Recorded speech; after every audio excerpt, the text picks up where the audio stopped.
Gavigan. I am reading today from my middle grade novel, The Show Must Go On, which is the sequel to Lulu the Broadway Mouse. In this scene, auditions are about to be held for a new cast member, and Lulu has sort of snuck in to help out with auditions. So it's Lulu and then Pete, the stage manager, Susie, the dance captain, and Ricardo, the assistant stage manager. So here we're starting from chapter 9. I know you're going to spy on auditions, so I might as well just preemptively give you permission, Pete says. He pushes his glasses up the bridge of his nose right before he says, permission. This, dear reader, is what we show folk call a button. A physical cue that a musical number or scene is at its end, like how a button is the final thing you do to your jacket before you walk out the door. An example of a button you might be familiar with is at the end of Wicked's One Short Day. The boo, ah, is a button. There are so many examples. Start keeping an eye and an ear out for them. Timing really is everything. I'm not going to argue with you, I say. A piece of advice, take wins when they're handed to you. While I'm sure the girls auditioning today have heard all about Lulu the Broadway Mouse, I'd rather them not see you. It's not really professional to have cast members watch auditions, Pete says. I completely agree, I say. Side note, can we discuss how casually Pete referred to me as a cast member? How about I watch from the corner of the bar? I doubt they'll see me, but I'll be able to see them. I may or may not have forced my brothers to pretend to be young actresses auditioning for Jayne's track in order to test sightlines this morning. Okay, back to Pete. That sounds like a good plan, Lulu, Pete says, sipping coffee out of his best dad ever mug. I'm excited to hold auditions in the theater. It'll be like the old days. Things were better back then, simpler. An actor would just show up, wait in line, and they'd get to audition, period. Unless they were a mouse, I say. Unless they were a mouse, yes, Pete says. You fix that.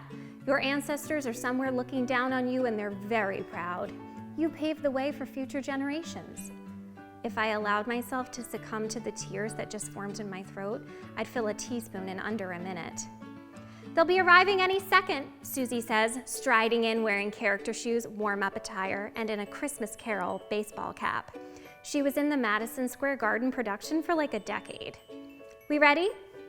Ricardo walks in behind her, scarfing down an egg and cheese on a roll. Show people are funny. They seem to eat breakfast whenever their day begins, be it at 8 in the morning or 3 in the afternoon. I'm half expecting Susie to whip out a cup of oatmeal. My brothers will take care of all crumbs later, no worries. Think I'll put the camera here, Ricardo says. He screws his iPhone into a tripod and plops it on top of the bar. I figure we'll dance them, make cuts if necessary. I interrupt Pete. Wait, what? If it's clear one of them can't handle the dance, there's no need to have them sing and read, Susie says, with the coolness of a cucumber who's performed at Radio City, Madison Square Garden, and 5 Broadway theaters. Oh, I say. There's no need to have them sing and read? Hearing this gives me pause, so let's pause while we discuss this. I have very little experience with auditioning, and by little I mean 0, but I have heard audition story after audition story. Everything from being cut at an open call for not having the right look, to learning 20 pages of music and only being asked to sing 16 bars, to going through 4 rounds of callbacks only to lose the role to a celebrity who's never performed on stage. I've heard it all, and the only way to sum it up is to say, auditioning can be terrible.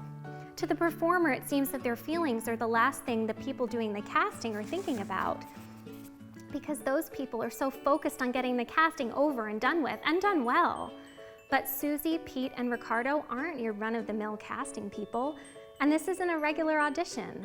I feel, in this moment, that I must speak up for my fellow performers. It's just, listen, I know it's not my place to say, and I know I've never actually auditioned before, but Pete slides his glasses back down the bridge of his nose. Go ahead, Lulu.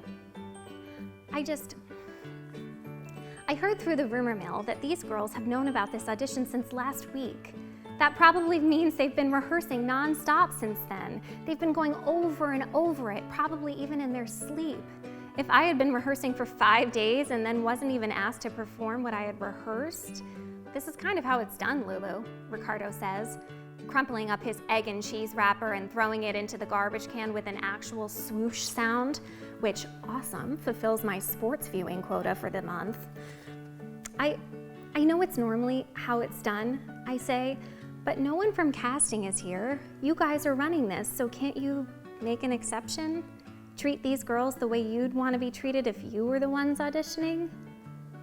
Hearing this makes the expressions on all three of their faces shift slightly.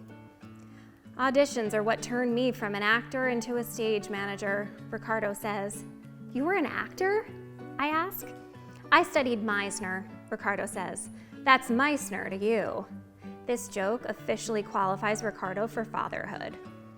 I don't miss auditioning, Susie says. Cut after cut, hour after hour in crowded dance studios. She stares off into the distance like she's envisioning a room full of mirrors and long-legged dancers all desperate for a job. Please, theater gods, please let Susie break into the music in the mirror from a chorus line.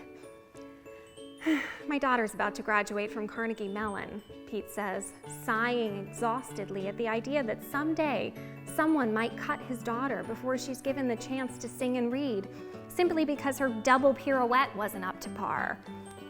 He pushes his glasses back up his nose and says, let's dance them all together, then we'll bring them upstairs one by one to do the scene work at the back of the house and sing with Michael in the pit. Lulu, you're welcome to join if you can find a place to stay out of sight. If I can find a place?